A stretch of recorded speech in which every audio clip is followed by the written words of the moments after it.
Shalom, kita jumpa kembali dalam Renungan Goshen Mata. Haleluya. Jemaat yang dikasihi dan diberkati Tuhan. Renungan pagi hari ini bertema menang atas trauma masa lalu. Bacaan firman terambil dari 1 Samuel pasal 27 ayat 2 dan ayat 3. Demikian firman Tuhan. Bersiaplah Daud lalu berjalan ke sana, ia dan ke-600 orang yang bersama-sama dengan dia itu, kepada Akis bin Maok, raja kota Gad. Daud dan semua orangnya menetap pada Akis di Gad, masing-masing dengan rumah tangganya. Daud dengan kedua orang istrinya, yakni Ahinoam perempuan Yisril dan Abigail bekas istri Nabal perempuan Karmel. Ayat-ayat tersebut menceritakan bagaimana Daud dan ke-600 pengikutnya berangkat dari tanah Israel ke daerah Filistin, yaitu di kota Gad.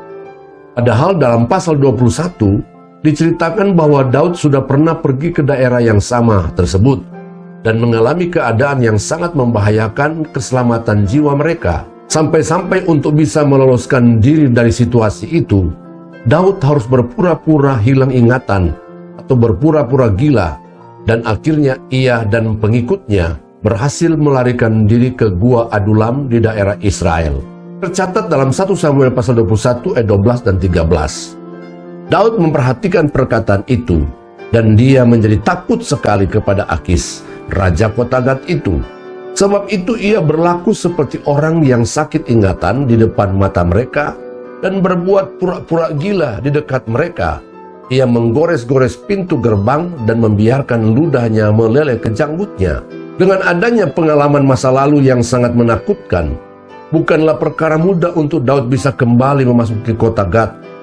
Ini artinya Daud bisa mengatasi trauma masa lalunya yang buruk itu.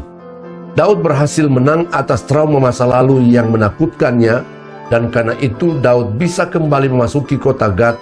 Dan ternyata penyambutan Raja Akis sangat berbeda dengan sebelumnya. Daud dan pengikutnya diberikan daerah khusus untuk mereka diami, yaitu Siklak. Dan selama 1 tahun 4 bulan Daud berada di Siklak. Raja Akis sangat menyukai Daud, bahkan diangkat menjadi pengawal atau ajudannya. Daud sangat percaya dengan Tuhan yang disembahnya, mampu dan sanggup mengubah keadaan buruk menjadi baik, negatif menjadi positif. Dan itulah yang terjadi. Saudara-saudaraku yang terkasih di dalam Yesus, mungkin ada trauma masa lalu yang kita alami selama ini yang membuat kita takut, kecewa, terluka, kepahitan, dan sebagainya. Kita pasti bisa mengatasinya dan mengalahkannya.